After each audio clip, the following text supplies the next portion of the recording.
السلام علیکم ورحمۃ اللہ وبرکاتہ۔ وعلیکم السلام ورحمۃ اللہ وبرکاتہ۔ آئیے حماد بھائی، کیا حال ہے؟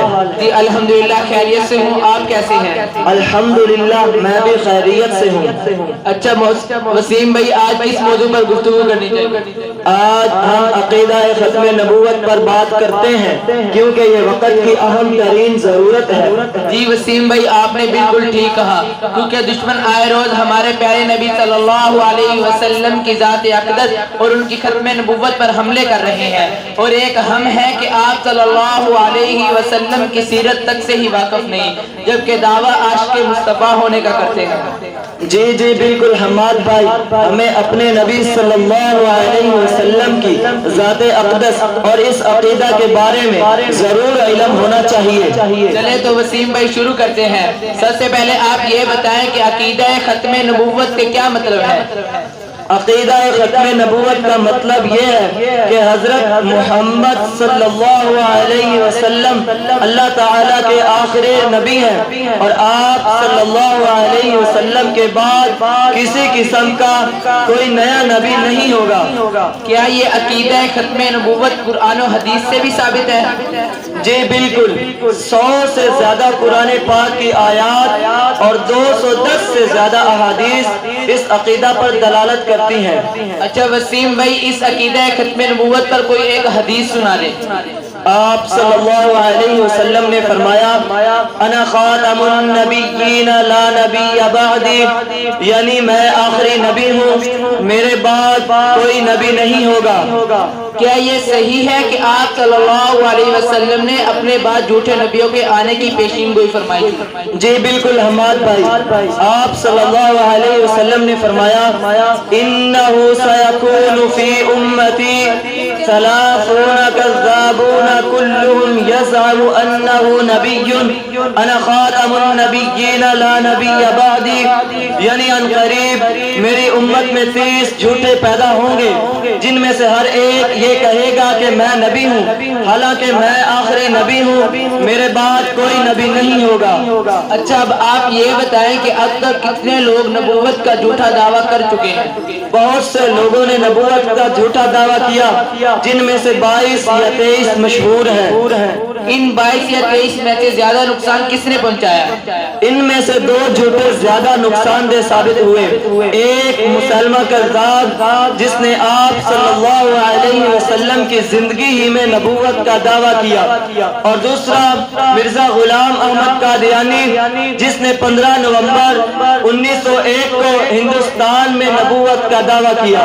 اچھا وسیم بھائی، آپ یہ بتائیں کہ مسلمہ کذاب کے خلاف جو جنگ لڑی گئی اس کا کیا نام ہے؟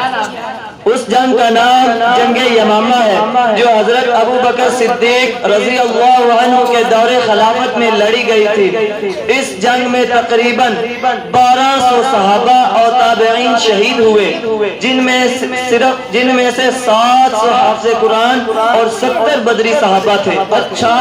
اچھا وسیم بھائی، تب تو یہ بہت بڑی اور خطرناک جنگ تھی۔ جی بالکل حماد بھائی، کیونکہ آپ صلی اللہ علیہ وسلم کے زمانہ میں جتنی جنگیں ہوئی ان میں تقریباً 259 صحابہ شہید ہوئے، لیکن اس ایک ہی جنگ میں 1200 حضرات شہید ہوئے۔ اچھا آپ یہ بتائیں کہ مسلمہ کذاب کو کس نے قتل کیا؟ مسلمہ کذاب کو حضرت وحشی بن حرب رضی اللہ عنہ نے قتل کیا۔ اچھا اب آپ یہ بتائیں کہ مرزا غلام احمد قادیانی یہ کہاں پیدا ہوا؟ ہندوستان کے ضلع گرداسپور کی بستی قادیان میں پیدا ہوئے۔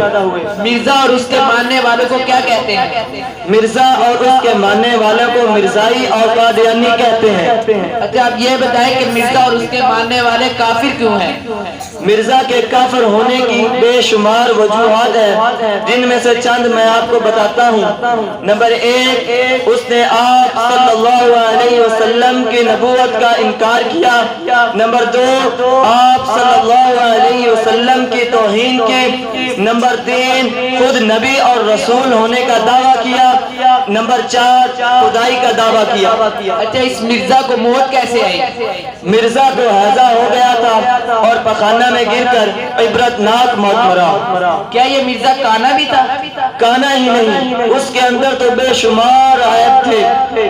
اس کا حافظہ کمزور تھا، اس کو کثرت سے پیشاب آتا تھا، کبھی تو دن میں 100 مرتبہ پیشاب کیا کرتا تھا۔ حیرت ہے عثمان بھائی کہ ایسے گندے شخص کو مرزائی نبی مانتے ہیں۔ بس میرے بھائی، جب انسان کی مات ماری جاتی ہے تو اسے کچھ سمجھ نہیں آتا۔ اللہ تعالیٰ ہمارے ایمان کی حفاظت فرمائے، آمین۔ اچھا وسیم بھائی، آپ یہ بتائیں کہ وہ کون سا مشہور ہندو سیاسی لیڈر ہے جس نے کہا تھا کہ اگر ہم انگریز حکومت کو کمزور کرنا چاہتے ہیں تو سب سے پہلے قادیانیوں کو کمزور کریں؟ یہ بات پنڈت جواہر لال نہرو نے کہی تھی۔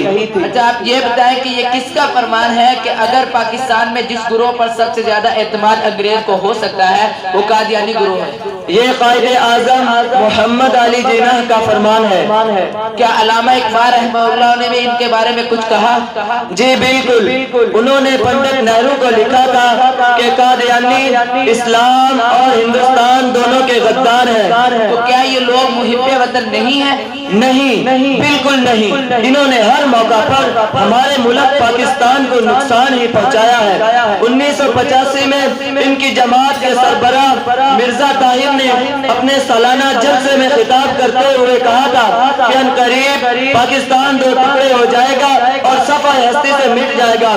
30 جون 1990 کو اسی مرزا طاہر نے پاکستان کو پاگل خانہ کہا تھا۔ پاکستان کی نیشنل اسمبلی نے کب ان مرزائیوں کو غیر مسلم اقلیت قرار دیا؟ 7 ستمبر 1974 کو 4:53 پر، اور یہ بل متفقہ طور پر پاس ہوا۔ وہ کون سی قادیانی مصنوعات ہیں جن کا ہمیں بائیکاٹ کرنا چاہیے؟ شہزان، الرحیم جیولرز، شہتاج شوگر مل اور ذائقہ گھی وغیرہ۔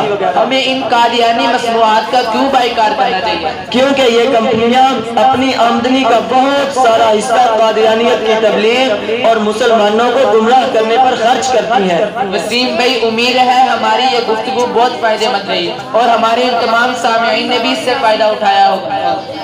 چلو بس بات ختم کرتے ہیں ورنہ بات سے بات نکلتی جائے گی۔ السلام علیکم۔ وعلیکم السلام ورحمۃ اللہ وبرکاتہ۔